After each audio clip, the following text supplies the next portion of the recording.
Jó reggelt! Mielőtt felvennénk a pótkocsit, megmutatom nektek, hogy készül az igazi, hamisítatlan, kamionos tojás. Szükségünk van egy serpenyőre, egy darab tojásra, és kész is van.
Sziasztok! Boldog új évet szeretnék kívánni mindannyiótoknak.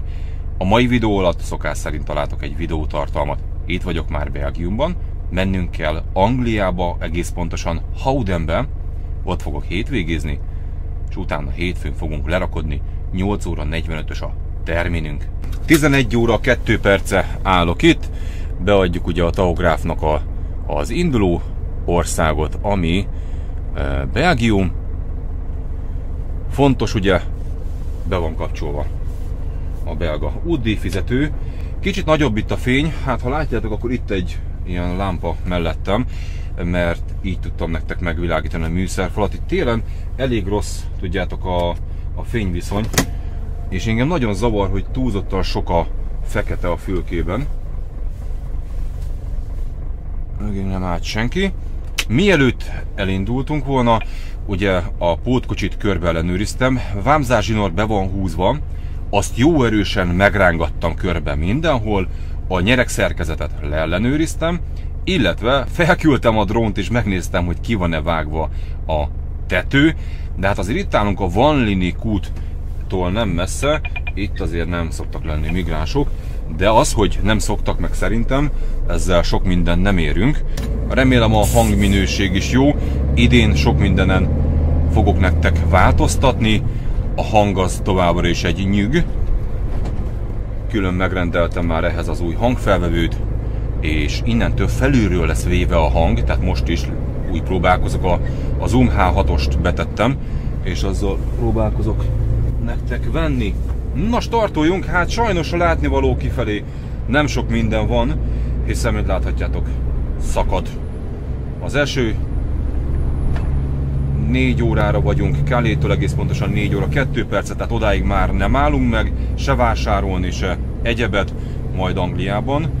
Leeds mellé megyünk, és ugye Angliában úgy lehet már csak hétvégét tölteni, hogy benzinkúton állsz, ezért fizetett, őrzött parkolóba fogunk állni, bár egyébként az áru ezt nem igényli. Megérkeztem Calais-ba, kamionnal szinte egyáltalán nem találkoztam. Tudjátok, ilyenkor az embernek mindig megfordul akarva akaratlanul a fejében, hogy de jó lenne így kamionozni. Hogy ilyen, úgy te vagy. Nem egy ilyen tömegcikk, hanem úgy vagy, és fú, kamionos. Mint hogy régen. Valamikor nagyon régen lehetett. Parkolókban senki, úton senki, csak gurulgatsz itt magadnak, 84-jel jelenleg, mert ugye ráérünk viszonylag. Van még már azért bőven időnk, még van az első 4,5 órás vezetésemből 40 perc. Dugó van egyébként, képzeljétek, Calais-ban néztem, ugye Tomi jelezte, hogy 20 perc, majdnem kinnál az autópályán, hát jó, majdnem, a sor vége, mondom, várjál már, hát nem már, hát kamion, honnan? Hát személyautósok, most megy vissza az angol hadsereg, érted, a keleti. Azt hiszem, van a vonatnál probléma.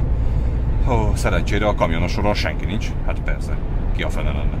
Kicsit tekintsünk már vissza erre a a múlt évre.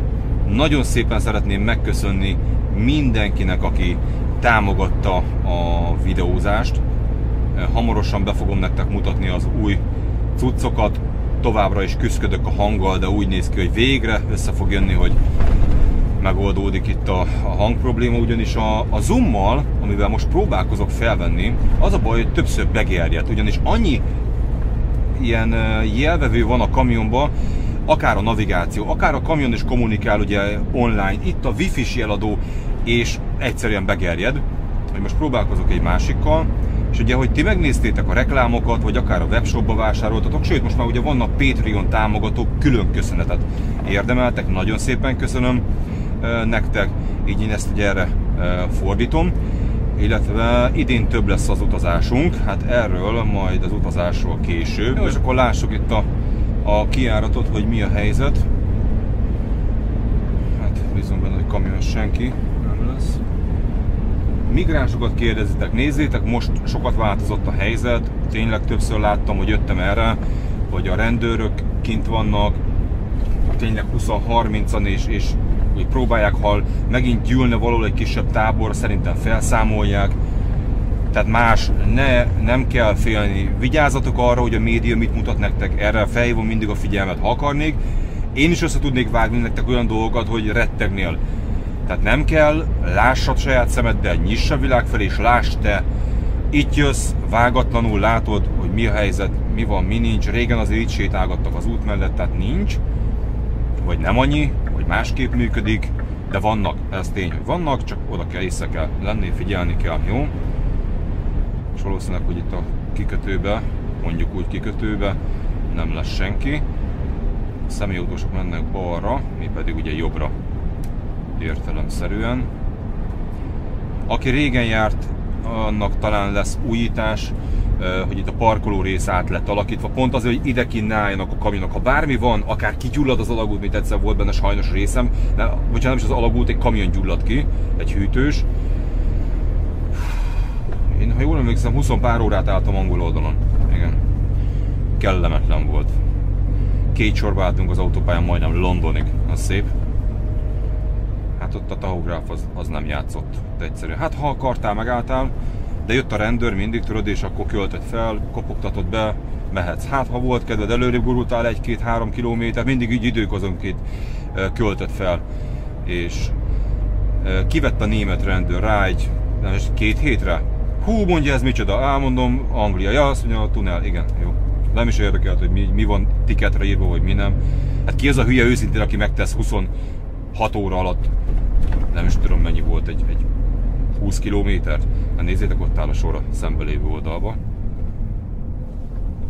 Azt figyeld!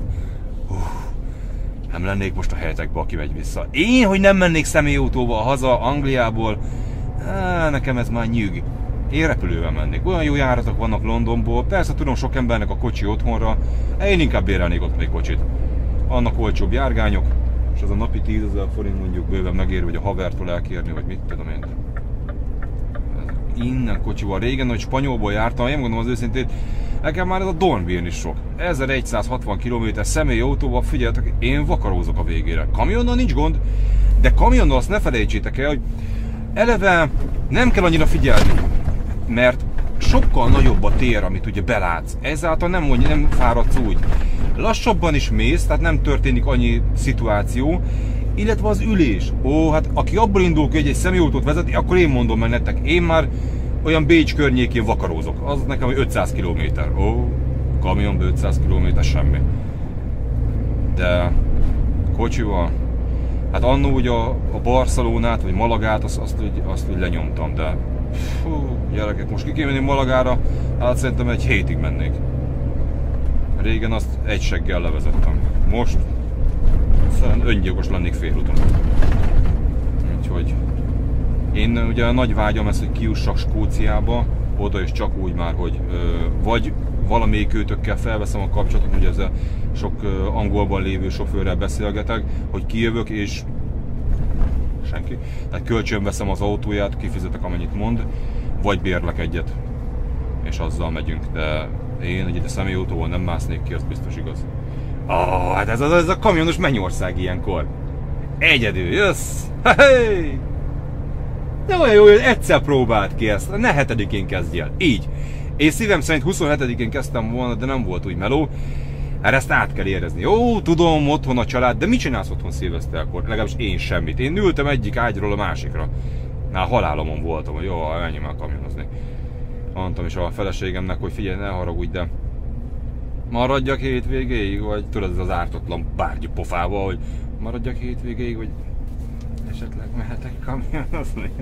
Ennyi. Te hallod. Én de megindítottam kifelé a szekeret. Hát, én ilyen vagyok. Én szeretek kamionozni. Nekem ez nem nyűg. Érted? Na. Ez meg biztos nézi magában. Ez mit integet itt? Ez hülye? Azt hiszem, mama. Be vagyok szippantva. Kamion. Itt az ember az jelzi, hogy balra mennek a hűtősök, mi meg jobbra. Most nem jelzi. Egyedül szépen beállunk. Ugye, hogyha bármi probléma lenne, akár jelezhetném neki, és akkor az ellenőrző pont után oda mutogatsz, oda megyek hozzád. Oda, még, oda. Megyünk legszélre pádra, nekem mindegy. Képbe vagyunk. Szóval ugye ott kivesznek és kultúráltan leellenőriznek. Kell a cémer ugye a bélyegző miatt, és akkor ennyi. Így.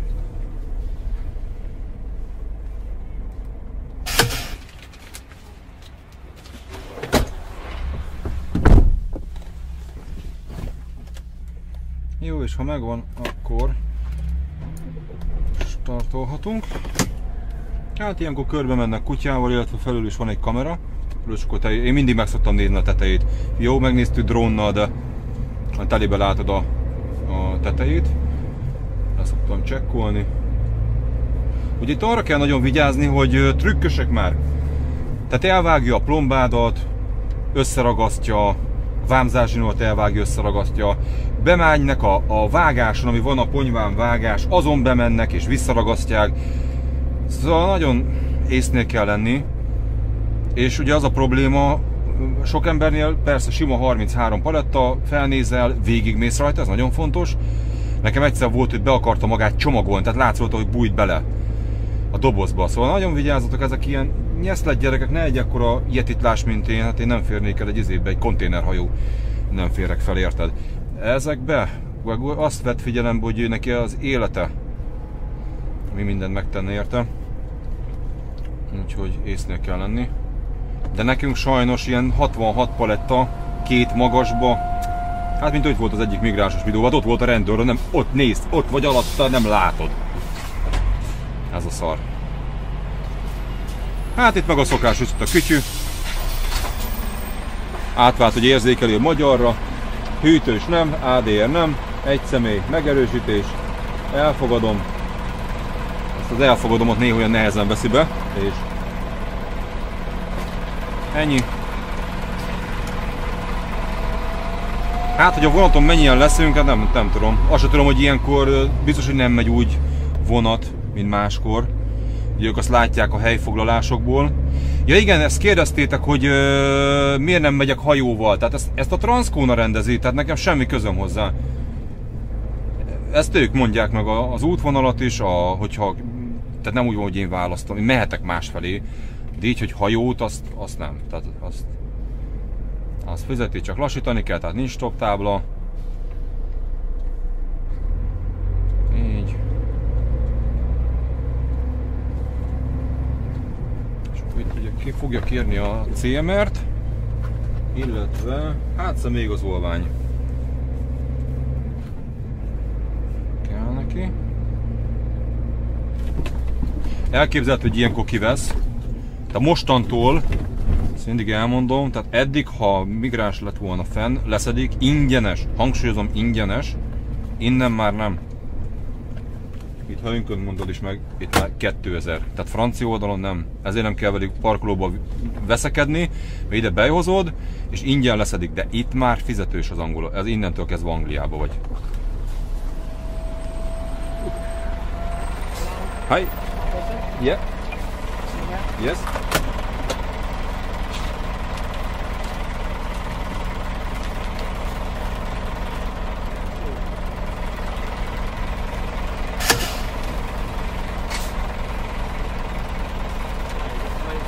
Yes.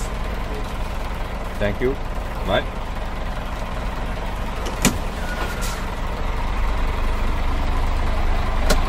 Jó, és akkor itt kapunk egy kutyás ellenőrzést ismét. Hát itt választható, itt van többféle. Röntgentől kezdve a kutya ilyenkor max kinyithatják az oldalsó boxokat. És ennyi.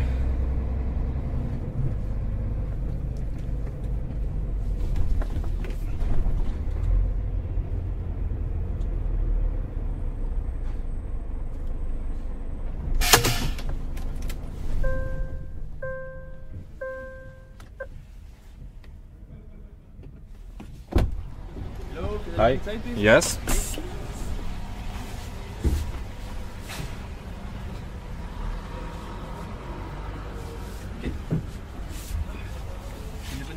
Yes, no problem.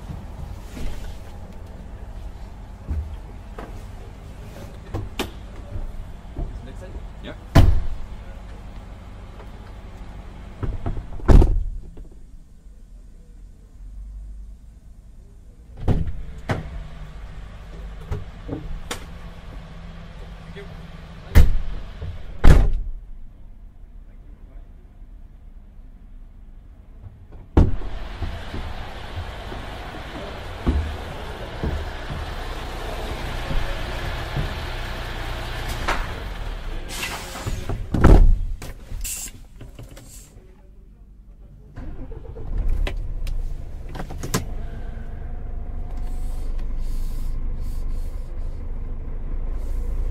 Én ilyenkor ezt szoktam neki kapcsolni a lámpát, mert kellemetlenül este akár mész fel a hajóra, akár jössz ide, hogy belevilágítasz a szemébe. Én leszoktam kapcsolni, itt egy nyuszi.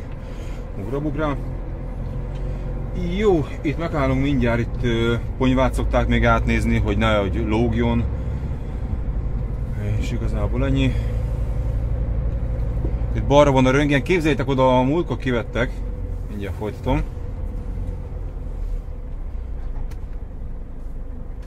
Csak azért ne látszódjon át, hogy beszélek itt, hogy nagy összegyék, hogy valakihez beszélek a fülkébe.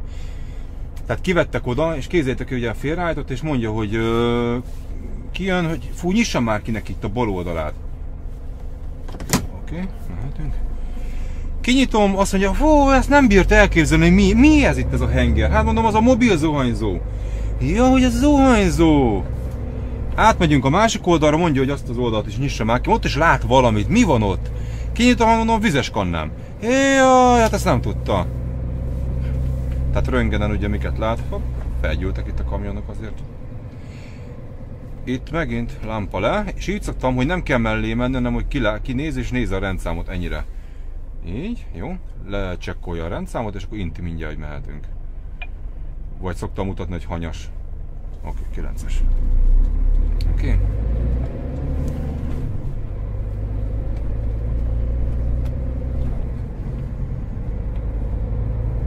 Itt ugye lehet, hogy ilyenkor vagy 2 óránként megy a vonat, tudod?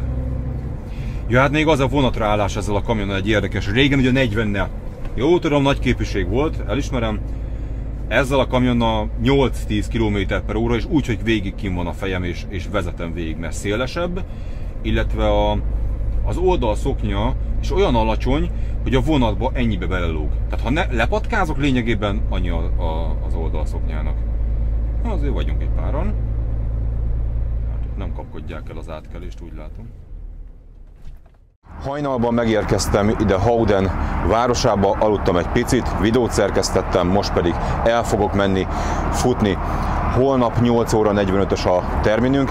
Itt állok egy benzinkúton, ahogy itt Angliában hívják, Service vagy Services, és itt lehet most már tölteni csak a 24-es, illetve 45-ös pihenőt. Lassan itt a naplemente, úgyhogy húzzunk bele, 6 km lesz a mai testmozgás. Egy random versenyre szeretnék felkészülni, valószínűleg a Balaton partjára fogok valamilyen versenyre benevezni június környékére, úgyhogy addig fel kell készülnünk a félmaratonra. A mai edzés, illetve a jövőbeli edzések úgy fognak kinézni, hogy 1 kilométer kocogás, gyors gyaloglás, így fogom váltogatni, és amint van lehetőségem, a videót is félreteszem, ha nem lesz videó, nem érdekel, egy a lényeg, egészséges egészségesek legyünk, kitartóak legyünk, fittek legyünk, úgyhogy erre szeretnék visszatérni a jövőben, hogy akinek van kedve, és úgy gondolja, hogy ösztönzőleg hatok rá, remélem, hogy akár parkolóban is össze fogunk futni a jövőben, és el tudunk menni együtt kocogni egyet. Első kilométer, hallod? Szétszakad a tüdőm. Másfél éve nem edzettem. Akit érdekel, hogy mi történt és miért hagytam abba az edzést, ezzel megfulladok ember. Annak itt a link a videó felett. Hú. Jó, tehát 1 kilométer, ez egy 7 perces. És ilyen állapotban vagyok. Messze van már a maratoni felkészülő időszak. Ez van. Azért is jó, hogy lásd, el lehet jutni. Megint csak a félmaratonig. Hú, hallod, kemény. Utoljára 2017 októberében futottam.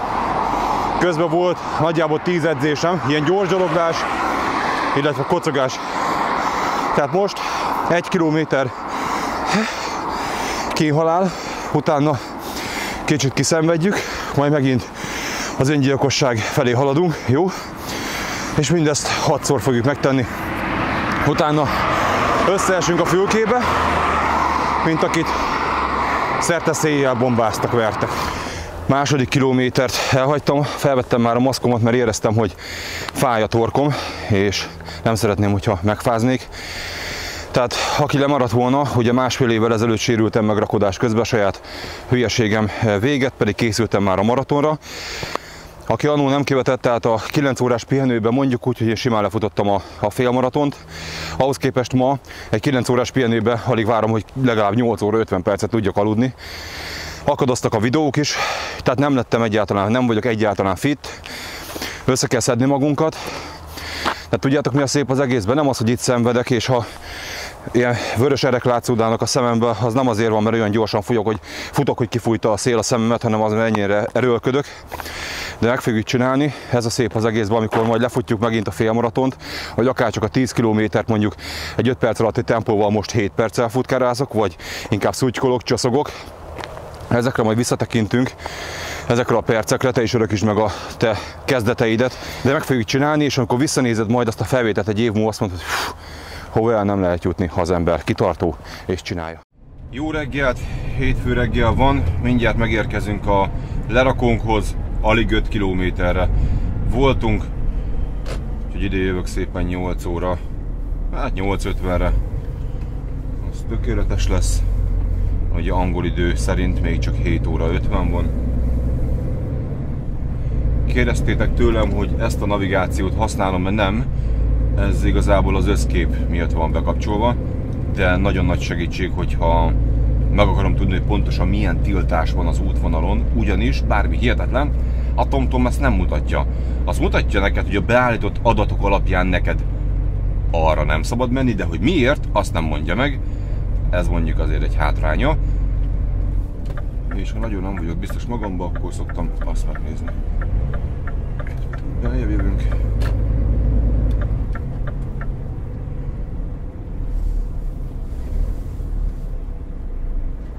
Otthon nagyon kevés a duplasávos körforgó, amiből azt kell tudni, hogy a belső sávból van elsőbbséged. Erre hallottam visszajelzést, hogy valaki az ellentettjét csinálta és felháborodott, hogy miért vágnak ki elé milyen parasztok, például ezek a spanyolok vagy franciák. Hát azért kérlek szépen, mert neki van elsőbbsége, úgyhogy jobb lesz arra odafigyelni. Hát reggelre meg lesz bőven a testmozgásunk, ugyanis két oldalról kell nyitni. Ez a cég alapból rettenetesen idegesítő. Én itt lehívattam egyébként a főnököt.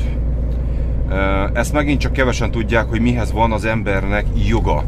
Jogod van ahhoz, hogy te beszélj és bepanaszold mondjuk a targoncást. Csak ezt sokan nem tudják, mert egy nyűg egyszerű banyába, az anyjába elküldeni a targoncást, nem. Mindig nyugodtnak kell maradni, és azt mondani, hogy jó barátom, te így látod? Én meg így látom, akkor hívd ide szépen a boss-t. És itt Angliában egyébként ezt nyugodtan próbáld ki. Itt nem fognak visszakérdezni. Itt fogják, ha te kimondtad, fog jönni a boss. Ezt én így tettem, ugyanis az a lényege, hogy gondold el, kinyitod az egyik oldalát. Ott van neki a hosszabbító a targoncának, és ott a béka. És mondom az embernek, hogy hát ott a hosszabbító vetve, jaj, ő nem tudja használni. Baleseti veszélyes. Mi van veled? Te tényleg oda volt rozsdálva a földre, ha kell, megkeresem nektek, lefilmezem. Hát na, akkor add ide a békát, kibékázom. Jaj, baleset veszély. Micsoda? Hát, hogy nem mehetek fel a platóra. Na, hívd ide a főnököt. Lejött egy főnök, az elkezdtem magyarázni, kicsit ilyen ingerülten. Na, mondom, jó, veled nem fog beszélgetni, mondom, hívd le a te főnöködet is. Trollkodtam, érted, reggel így volt, nagyon ráérős ember voltam. Lehívtam. Vártam rá egy 10 percet, és lejött. Hát az elmagyarázta a jogokat, nem értettem belőle egy szót se, de mit tudom, már trollkodunk, akkor trollkodjunk. Én ilyen kedvemben voltam.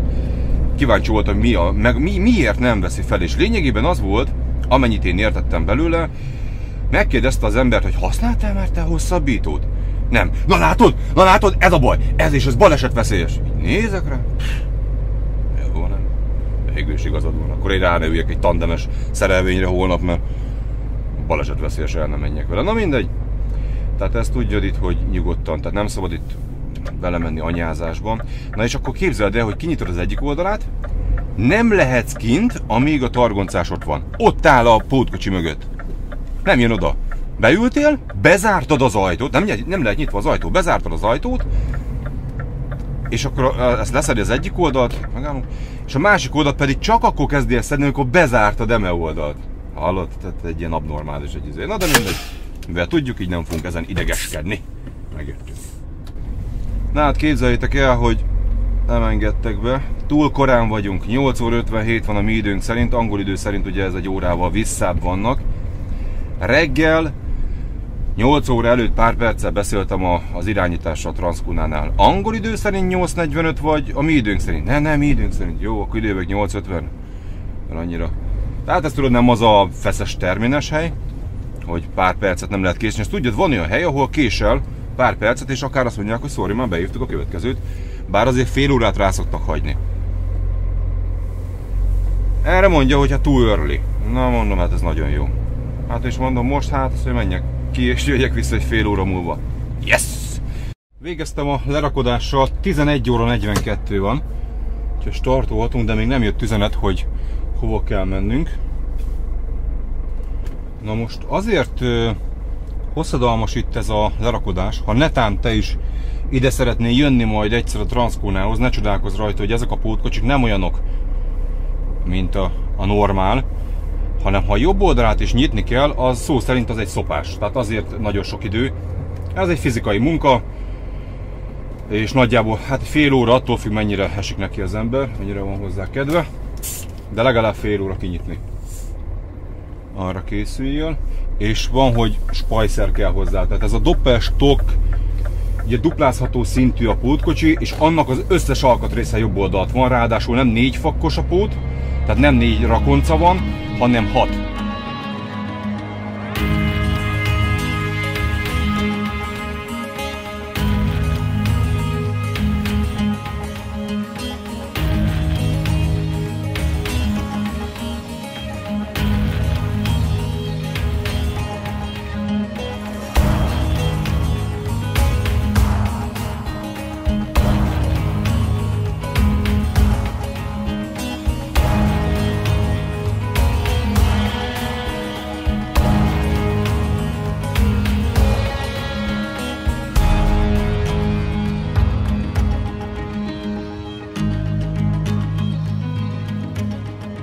Megérkeztem Sheffield mellé, képzeljétek, kaptunk felrakót.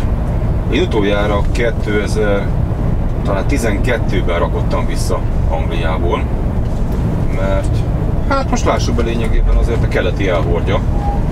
Ugye azért óriási a Waberers hadsereg is, aki ide jár, és hát elviszik. Vigyék, engem igazából nem zavar.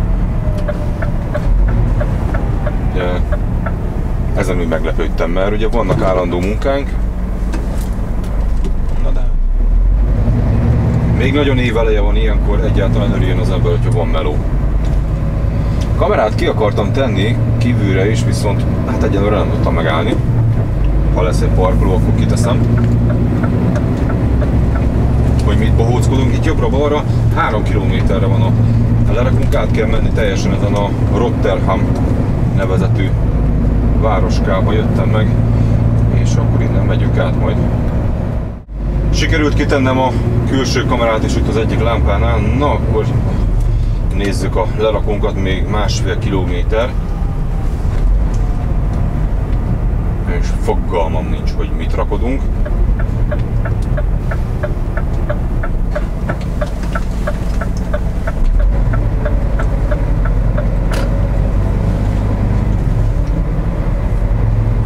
Meg kell nézni a firma nevét, mert fene se tudja.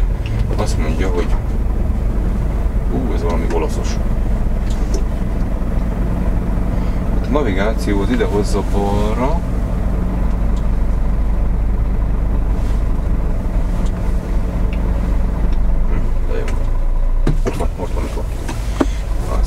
Ez a Marzegaglia. Fú, de szépen kimondtam, hallod?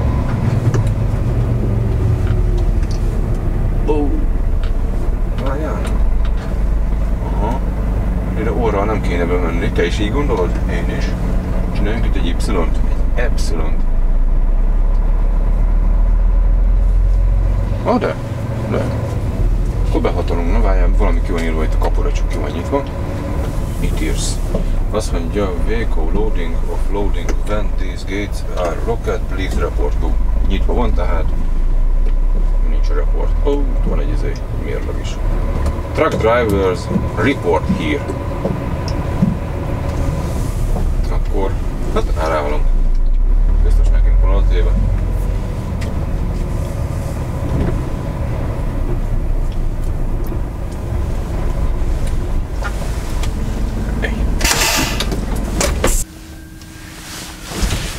Na, bejelentkeztem, hát nem hiszitek el.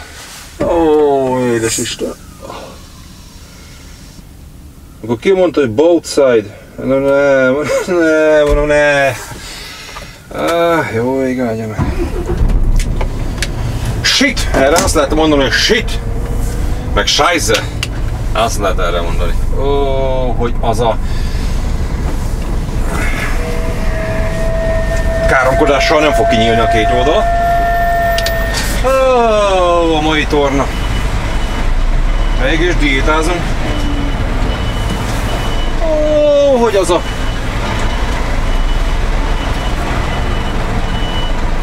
Azt nem értem, amikor valaki ilyenkor káromkodik, meg ideges. Hát most figyelj! Elmondhatom én nagyon csúnyán, és akkor is tudok ennyit, nem?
Végeztem a rakodással, 15 óra 34 van, 2,5 órán keresztül rakodtam.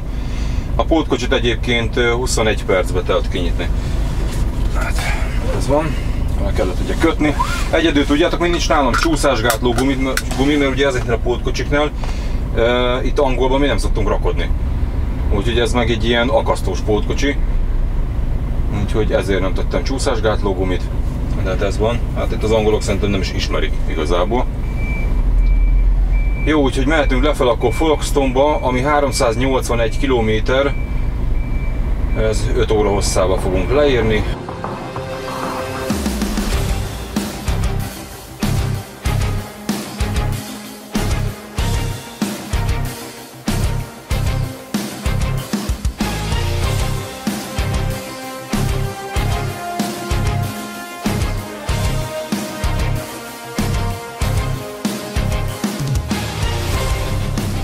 megérkeztem a vonathoz, 21 óra van.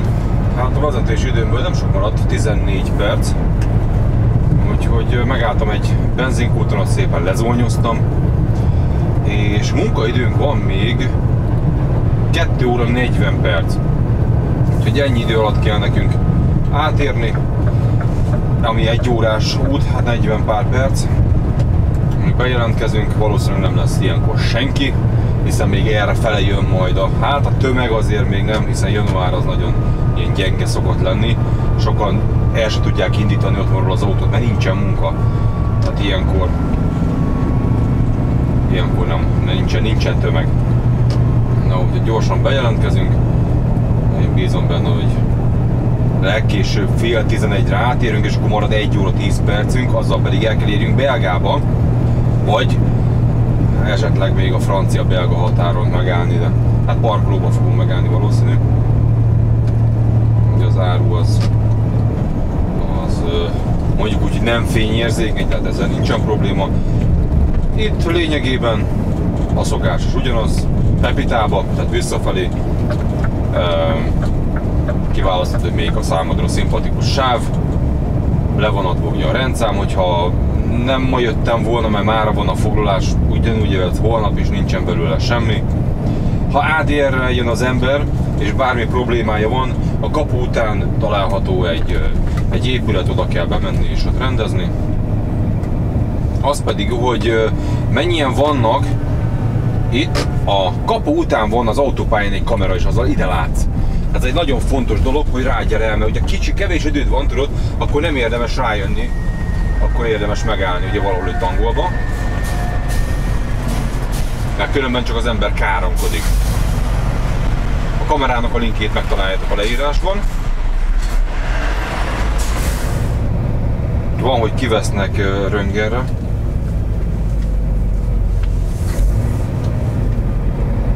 Felváltva vagy egyszer az egyik oldal, egyszer a másik oldal.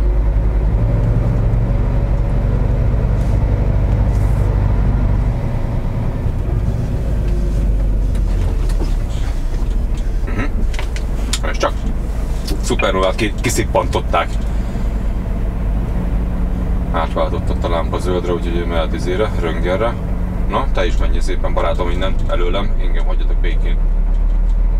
Na, téged is kivettek, oda menjél, Espanyol. Na, és szépen váltsunk be. Na, nincs belőle semmi, amúgy figyelj, 5 perc. Hát, hombre, elnézte az hombre. Nem gondolta volna, hogy őt is kiveszik. Aha, ennyi múlt. És mi már repülhetünk is tovább. Na most itt is van, hogy kivesznek kontrollra. Ó, nem, mi is bejövünk. Igen, vagy nem? A hülye vagyok?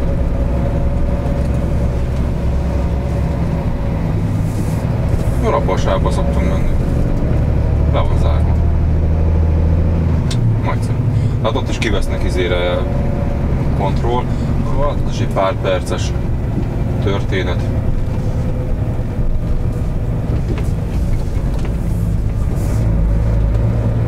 Itt nem kell megállni, itt nincs senki. És akkor itt ezek megnézik a ponyvát. És megjöttünk.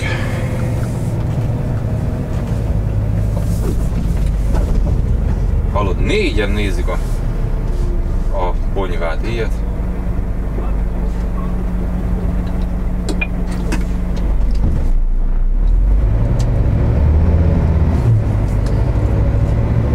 Lámpa lekapcsol, hogy lássa a rendszámot, ugyanaz, mint a másik oldal, 10-es, kösz. És ennyi volt. Hát figyelj, ez lényegében a második vonattal megyünk, maximum egy 20 percet fogunk itt állni, hogyha megjöttünk. A 4,5 órás vezetésembe éppen, hogy megérkeztem ide Folkestone-ba, úgyhogy a következő vonattal megyünk is át. 23 óra 40 percig van munkaidőm, úgyhogy valahogy a belga-francia határon fogunk megállni, vagy esetleg még be tudunk menni Belgiumba. 48-50 perc szokott lenni a vonat, tehát a 45 perces pihenőm az bőven meg lesz a vonaton. Meg is. Jó. pedig az a dolgunk, hogy megyünk még egy óra hosszát, és akkor keressünk parkolót. Hát szerintem elmegyünk a belga-francia határa.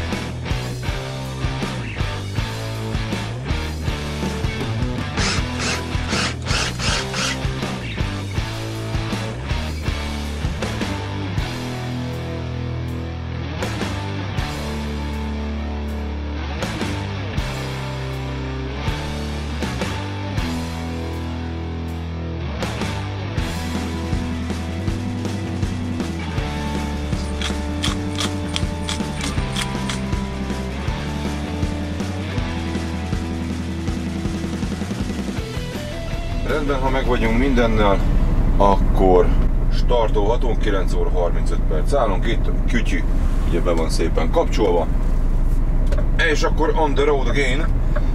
2 óra 29 perc a lerakó, mivel 12 óra 7 percre fogunk odaérni.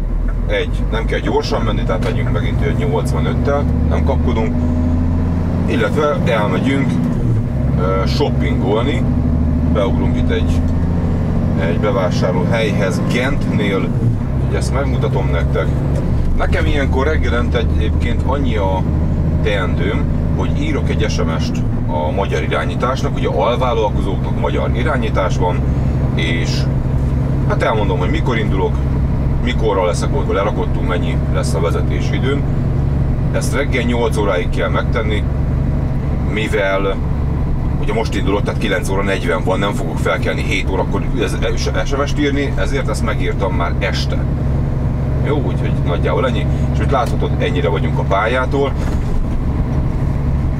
És tényleg ezért nem értem sokszor az embereket, hogy becsavarják. Tegnap is bementem, itt van a Jabekkei kút előtt egy parkoló, hallod? De bedönti az árokba, és ennyi. Kijössz, és itt van.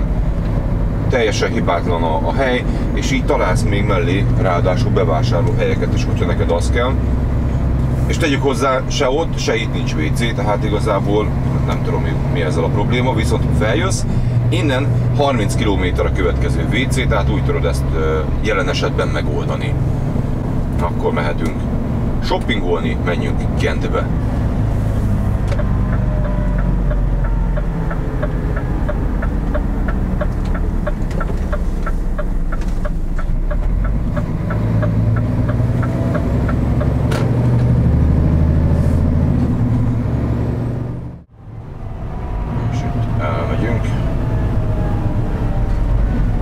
Nagyon komolyan nem akarok semmit venni, főleg a vízem fogyott el. Egy-két kiegészítő, ugye diéta van, szigorú diéta van, főleg fehérjét szoktam ilyenkor vásárolni, ha mondhatok ilyet, tehát sonka, csirkemell, én szeretem a filézett csirkecombot, szénhidrátként pedig kinoát, bulgurt szoktam enni, joghurt, gyümölcsök van még nálam, naponta szedek be 3000 mg C-vitamint, ez kivétel nélkül mindig. Béres cseppet kaptam tőletek, úgyhogy azt is beküldtem az arcomba.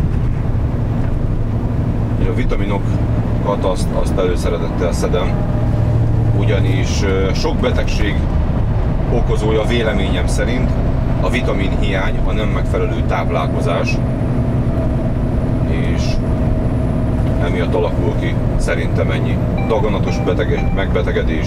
Nem azt mondom, hogy mindenkinél, de szerintem sok embernél a kiváltó oka a helytelen étkezés és a stressz.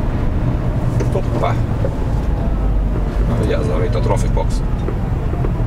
Átsuhannám. Ott áll egy travőgörös, látod, és végig van hely.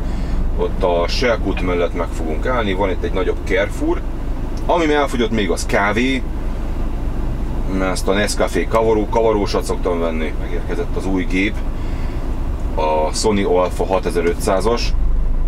Nagyon jó áron tudtam egyébként megvenni, képzeljétek el, hogy Magyarországon nyugodtan csekkold le, Sony A6500, ez a neve. Objektívvel együtt Magyarországon most olyan 600 000 forint, 550-600 000 forint, ami lássuk be, hogy nem kevés pénz. Ennyit nem adnék érte, teszem hozzá. Bár dörzsöldem a tenyerem jó darabig. Karácsony előtt én szoktam csekkolni egész Európába az árakat.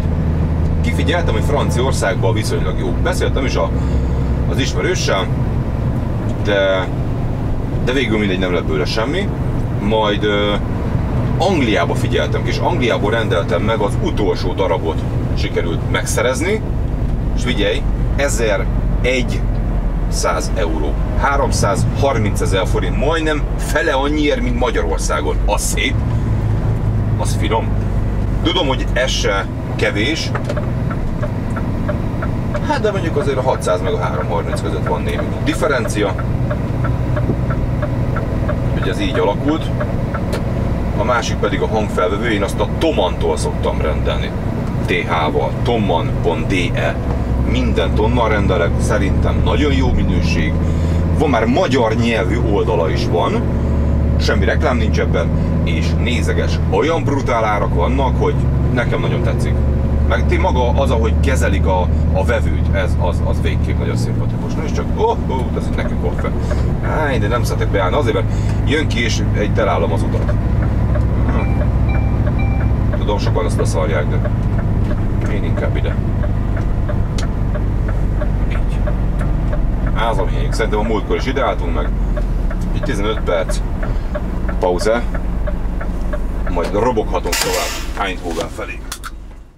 Megérkeztünk Antwerpenhez, úgyhogy nézzünk egy Antwerpenen való átmenetelt. Belgiumban nézd, szinte mindig ekkora a forgalom, tehát itt egybefüggő. Ha itt elkezded előzni a sort, akkor lényegében ott fogsz benn menni, követési távolságot. Alig ha fogsz tudni tartani. De így tudjuk vele, figyelj, főleg így, ha nem sietek. Vetettem 85-re, de mivel az előttünk lévő lengyel 84-jel ment, így mi is 84-jel mentünk. Úgyhogy semmi értelme nincs vele kezdeni, mert láthatod, csak egymás seggébe fognak menni az emberek. Többször kérdezitek, hogy jönnek össze ilyen balesetek. Figyelj, hát ezek a követési távolságból adódó balesetek. Látnád néha, mit csinálnak az emberek? Nem az, hogy 2 kamion megy, 32. Érted? Ez itt a probléma. És 7 pillanatok alatt összecsúszik mindenki. Én pedig ebből lehetőleg szeretek kimaradni. Ha dugó van, ugye az itt szokott lenni, ennél az elágazásnál, és a tunel, hát a tunel miatt is ugye ott meglassul, hiszen 70-es tábla van, ugye itt becsatlakoznak a pályák, úgyhogy emiatt nagyon meglassulunk. Na most bevezetek egy újítást, hogy mindig az aktuális videóban reagálok az előző videókban feltett kérdésekre, akár negatív, akár pozitív kommentekre, jó? Úgyhogy ami eszembe van, azt most közben legalább elmondom nektek. Tehát a legutolsó videó, ez a bizonyos promóciós videó volt, amit ugye a konvojnak készítettem. Megállunk. Én igyekszem mindig tartani ezt a távolságot, tudod, hogyha hátulról belém is jönnek, ne toljanak bele az előtte lévőbe. Ez így fontos. Tehát promóciós videó, ugye, hát nagyjából 2 ilyen gyermetek komment volt, aki sérelmezte, hogy na Lacika nem eladó, erre promóciós videót csinál, hát akkor valószínűleg lemaradt az úriember, hogy ami nekem promóciós videóm van, szerintem csak a konvoj által van. Az összes kamionos kütyűs videó, az promóciós videó, ebben szerintem nem tudom, soha nem is volt titok, ki is van aláírva, kötelező is kiírni, hogy megjelenik, igen, ilyenkor fizetnek érte. Én ezt csak úgy vállalom el, tehát ugye a konvojjal is úgy kezdődött a kapcsolatunk, hogy én ingyen, mint ahogy mondjuk a TomTomot is ingyen ugye reklámoztam, és ők kerestek meg, hogy köszönjük szépen, és akkor dumáljuk meg, és ez így alakult ki ez a kapcsolat. Tehát látjátok, volt itt mikróbemutatója, tehát ezt visszaviszem.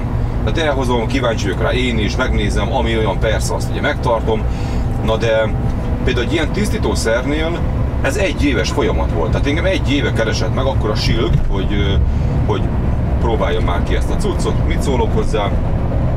Tehát én csak így, hogy itt van, mondd be, mert adok érte most akár 200 vagy 300 000 forintot, azért én nem fogok seggét csinálni a számból.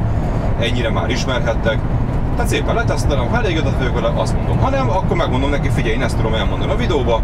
Tetszik, nem. Volt ilyen, aki azt mondta, hogy hát de nem lehetne egy kicsit pozitívan, nem.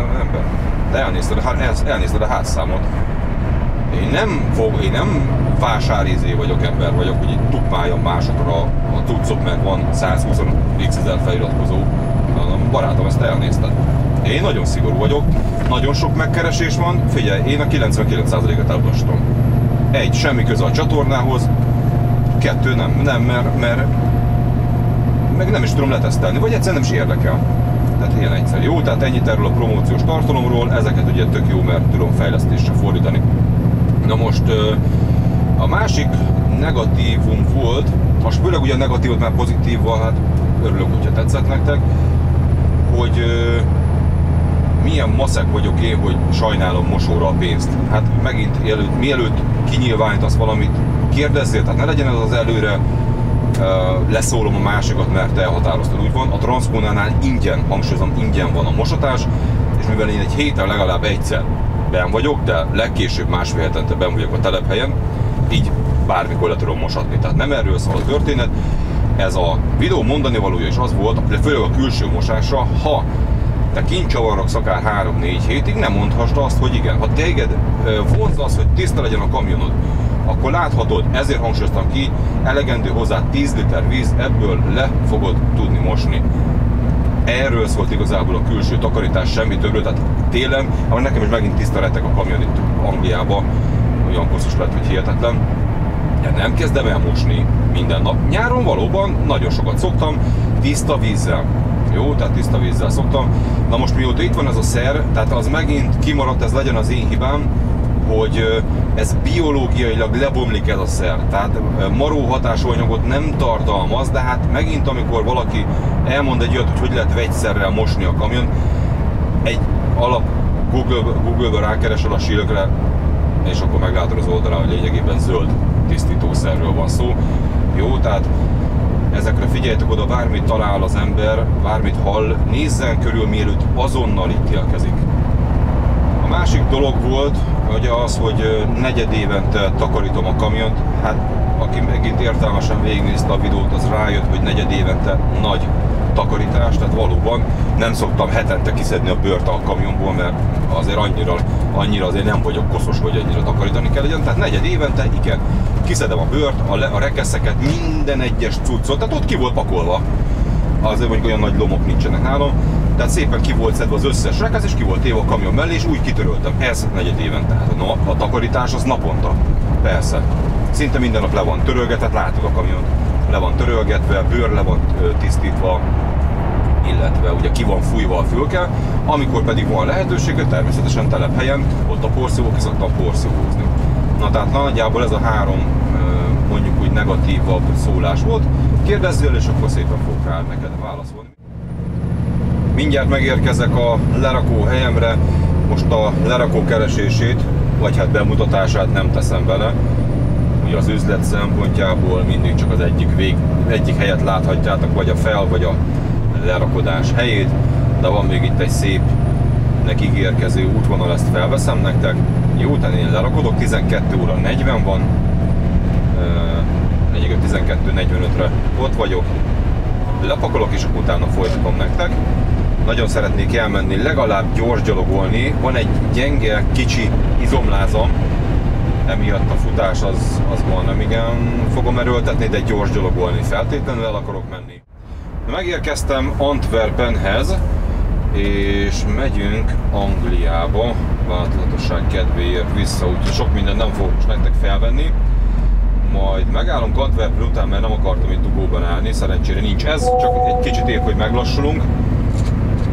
Úgyhogy ezzel nincsen semmi probléma. Tehát annyi volt az egész, hogy lerakottam, utána el kellett menni Venlóba, ott pótkocsit cserélni. Mindjárt kiveszek egy 45-öst, na most itt Antwerpen után már nem feltétlen célszerű megállni, ugye a migránsok miatt. Én ki fogok menni Bundesre, de elhagyom az autópályát, benzinkúton nem állok meg, mert már célirányba vagyunk, és nem célszerű. Kimegyek és megállok valahol az út mentén, viszont ezt mindenképp el akartam hagyni. Akkor megláttam, hogy nincsen dugó, Na onnan takarodjunk, de nagyon gyorsan. Hopp. Mennek itt egymás hegyén hátán. A program a következő.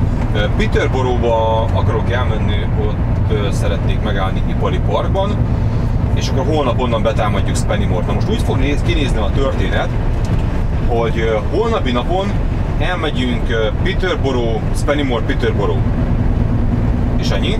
Nem jövök tovább, mert én nem állok meg benzinkútra azért, hogy szétvágjanak, inkább megállok egy biztonságos ipari parkba, itt csak angolok szoktak állni, bár tilosban ezt teszem hozzá, tehát tilos megállni, de angolok is megállnak, úgyhogy így én is oda szoktam.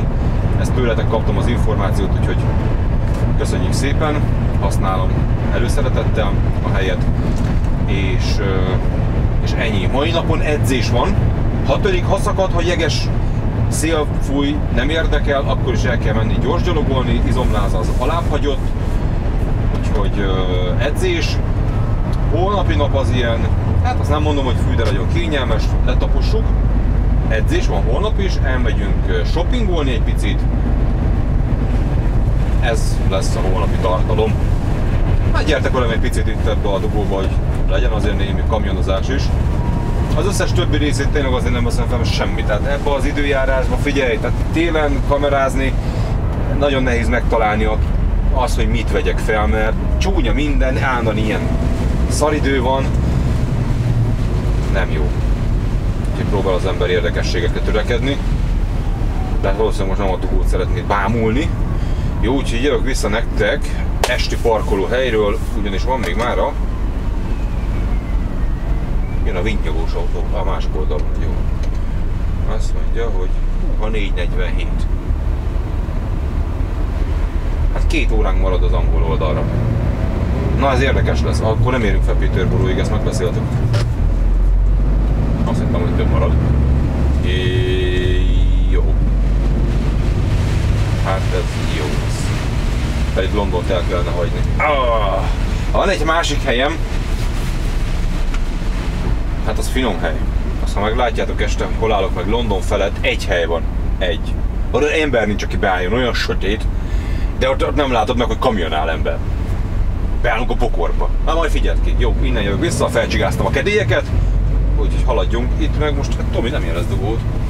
Úgyhogy menjenek innen. Ami Tomi nem mutat, az nincs. Nem, mindjárt itt a tunál, úgyhogy 3 km ezt itt arra szolgatjuk, és akkor ennyi volt. Utána már nem szokott probléma lenni.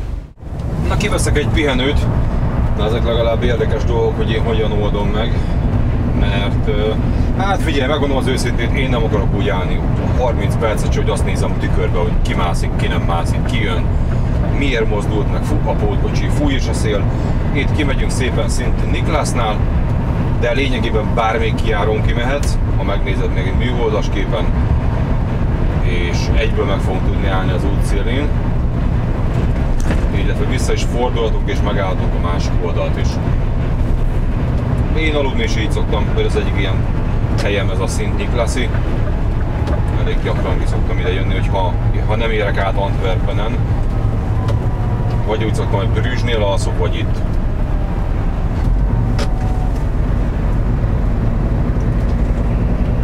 Kijövünk. A másik oldalból annyival jobb megállni, hogy ott nem tudnak egyáltalán betámadni.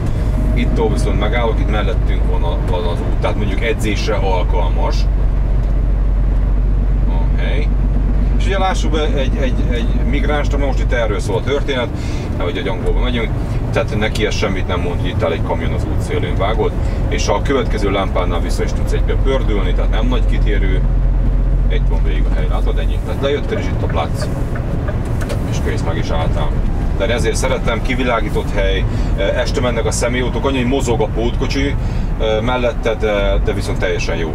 És akkor nem kell a benzinkúton izélni, hogy bemész a 20-ra és hajtsd meg, hogy miért nincs parkoló, itt van. Csak ki kell egy picit jönni, így, és akkor kivesszük a 45 perces pihenőt. És bocsánat, csak 30-at, mert már 15 percem van. Megérkeztem az éjszakai parkoló helyemhez, de hogy lesz-e hely, az mindjárt kiderül. Hát megint csak ki vagyunk számolva, és 5 percünk maradt a 15 órás munkaidőből. Tegnap és ma is imádunk 15 órát dolgozni. Ugye ez ismételten a reggel indulástól számít, tehát hajnali 1 óra van. Hát ez van. És mit fogadtunk meg? Megyünk ma edzeni. El vagyok pörögve, le se lehet lőni. Jó van, és lesz hely. Mert itt, hogy meg van szakadva, hát nappal ide jönnek ám a dolgozók. Itt hátul egy kamion, akkor nincs hely. Még sárga vonal van, dupla sárga vonal. Nem, ott van. Ó, pádre, mi pádre? Hát, hogy koszos vagy vonal? Hát figyelj. Tényleg, mi van akkor, ha koszos? Erre ki tudna? Na, angolban élő emberek. Ha most én azt mondom, hogy leszórom homokkal azt a sárga vonalat, és kijön az ellenőr, és azt mondom, hol? Ott a hely. Ott a hely! Az nekünk van fenntartva. Ó, de jó számoltunk. Azt a mindenit, de jó számoltunk. Nagyon szépen beállt. Amúgy hallott tőle, milyen félelmetes itt állni? A bokor mellett? Fó. Hát, úgy gondold végig. Nem figyelj, ez olyan, mint a vadkempingezés. Úgy szó szerint vad. Kicsit be fogunk tolni, ez nem kell.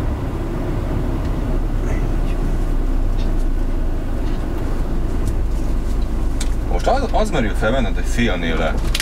Még csak kimész éjszaka horgászni, az ugyanaz, hát most nem esznek meg a verebek.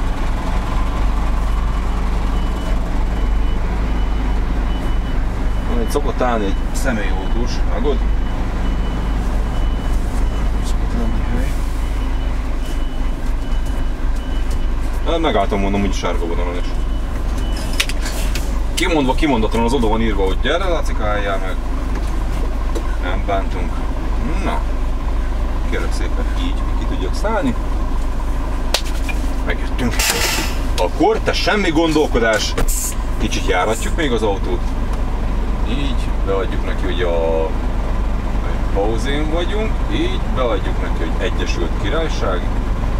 Hát 9 órás pihenőt fogunk kivenni. Ez olyan szigorú 9-es lesz. Tehát helyek, érkezési hely, Egyesült Királyság, ennyi. És akkor srácok, tényleg futóruha fel. Lassan kezdem a futást, tehát semmi erőltetés. 1 kilométer, a maszk nagyon fontos, majd utána séta. Úgyhogy így fogjuk tartani a mai edzést.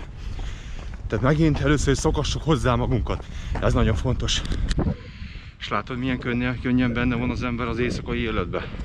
Benne vagyok az angol éjszakai életbe. Ez ilyen. Szinte ki se tudsz bőle szállni, ha egyszer belekerültél. Kellemes egyébként most, azt teszem hozzá, nagy szerencsénk van. Ez azért kell, mert nagyon megfázik a torkunk. Így meleg levegőt tudok szívni. És milyen kihalt? Alig van hajnal 1. Az angolok úgy látszik, nem edzenek este.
Jó reggelt, péntek van, elérkeztünk a videónak az utolsó részéhez, tehát tegnap megrakottam fent Spennymoor alatt, és nem jutottam csak idáig, Folkestone-ig, ugyanis tegnap akkora dugó volt.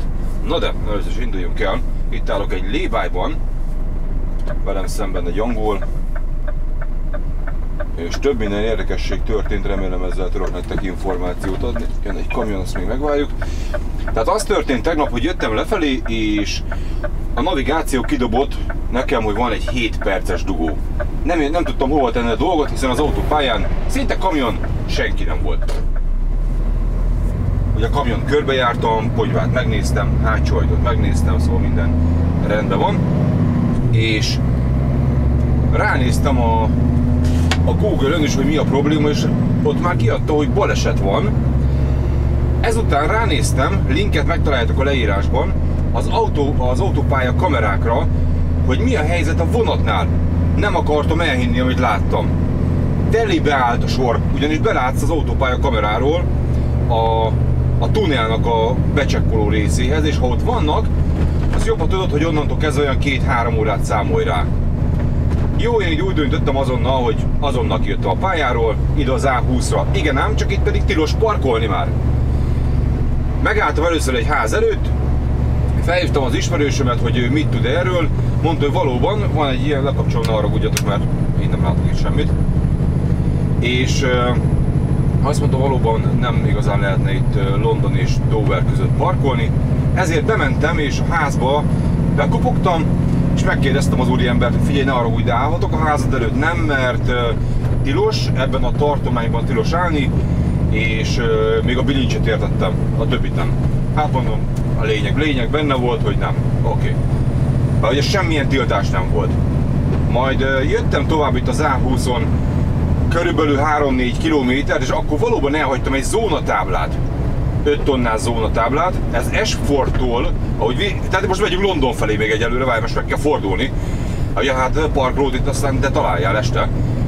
Úgyhogy kijöttem, végül találtam egy ilyen lay-byt, itt állt egy angol, még egyszer lecsekkoltam az ismerősöm, de azt mondta, hogy biztos, hogy jó lesz. Oké. Jött a következő történet, hogy igen ám, de mi van, hogyha felvágnak? Hogyan oldod meg? Szerencsére itt ez a kamionos riasztó, ezt nem mondtam nektek, ezt a verzióját. Én úgy csináltam, hogy megállsz a lay-byba, ugye úgy szoktak, hogy vagy megáll mögötted, előtted az ember, és ott súnyúba eldolgozgat magának, és szépen ugye felvágja a kamion, majd itt meg kell fordulni. De van ennek a riasztónak egy ilyen kis biztosítószeg része. Fogtam, feltettem a hátsó kerékhez, és azt kikötöttem az útszéli kukához, egy damillal. Tehát ha bárki oda bejön, az azonnal elkezd nekem visítani. Illetve ide elől a fülkéhez pedig feltettem simán mozgásérzékelős formába. Ha beindulna, akkor is letekerem az ablakot, itt volt a kilincs felé ragasztva, akkor is ki tudom kapcsolni. Nem indult be, tehát ezt tudom nektek így ajánlani, hogy tesztelgessétek így is. Tehát előről, hátulról bárki odajön a kamionhoz, akkor ez nekem be fog riasztani. Jó, tehát ide lett így feltéve, egy kábel kötegelővel, és ugye itt, hogyha bárki itt eljönne, ide lesz ez a kukához, ha látjátok, ahhoz a kukához kikötöm, itt bárki itt eljön, annak annyi. Nem is volt igazából semmi probléma, tehát nem vágtak fel, a riasztó pedig nem indult be. Jó. Igen ám, de miért nem álltam bele a dugóba? Jó. 3,5 óra vezetést dobtam el magamtól, ugyanis kezdj el matakolni, volt 5 óra munkaidőm, 3,5 óra vezetésem. Ha én belemegyek abba a dugóba, számoljunk durván 1,5 óra hosszát, mire bearaszolok egyszer. Bearaszoltam, ott biztos, hogy fogok állni legalább 1,5 órát, míg vonatot kapok, az 3 óra. 1 óra átérni, az 4 óra. És lényegében mit csinálsz? Hova állsz utána meg? Nincs parkoló, átértem Calais-ba. Ennyit elértem. Előrébb vagyok? Hát nem, ugyanott vagyok, ahol most vagyok lényegében, csak hogy átmentem a túloldalra. Érted? Ezért én úgy döntöttem, hogy itt megállok, és majd megyek tovább hajnalba. Ugyanis, ha én veszítettem volna itt 4 óra hosszát, azt értem volna el, hogy a lerakómra odaérek jelen pillanatban délután 2-re. Adjál hozzá 4-et, az azt jelenti, hogy este 6. Tehát péntek este 6, azt mondják, hogy hétfő reggeli lerakodás. Elbukom az egész hétvégémet. Így viszont jó eséllyel oda fogunk érni délután 2-re, ugye itt parkoltunk, délután 2-re oda fogunk érni, lerakodunk, és adhat, átakaszthat este tudunk rakodni, vagy fel tudunk venni egy rakott pótot, jöhetünk vissza angolba, vagy mehetünk lefelé osztrákba. Remélem az utóbbi lesz, hiszen nagyon mennék lefelé a kamerámért, ami időközben megérkezett, a Sony Alpha 6500-as, illetve az új hangcucc, hogy azt is be tudjam vetni. Na röviden, tömören ez történt, úgyhogy én megyek Folkestone-ba, hajnali 4 óra van, angol idő szerint ez 3 óra. És srácok, ha tetszett ez a mai videó, akkor tartsatok velem legközelebb is, mondjátok el a véleményetek, mi tetszett, miből legyen több, kevesebb, és így tovább. Szerintem ez így eléggé színesre sikeredett. Szóval, hamarosan jövök vissza, edzünk keményen, a tegnapi edzés ugye elmaradt, hiszen itt nem tudtam elmenni edzeni, de ma este mindenképp el fogok menni, hogy tartsatok velem legközelebb is. Sziasztok!